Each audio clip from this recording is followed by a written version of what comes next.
နေပြည်တော်မှာစစ်ကြောင်းကြီးကြီးပြလာတာနော်ကျမ်းမာရေးမကောင်းလို့စီးကျင်နေလို့ဆိုပြီးတော့စစ်တပ်ကစေကံတပ်စာ2,000စေကံသွားပြလိုက်စစ်ဖို့မပါလို့တဲ့စစ်သားလိုက်လို့မရဘူးပြန်လွတ်တယ်အဲ့ဒါကိုလူကြီးတွေမသိဘူးလားမသိဘူးနော်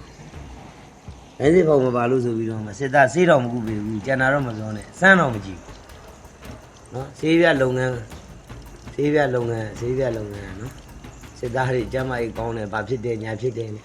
ပြောတာပိုးစုပက်ဆက်ပြောလိုက်ရင်တော့ရှေ့ရည်အော်တာချောင်းမဆိုးကချီမပေါင်းရနဲ့အော်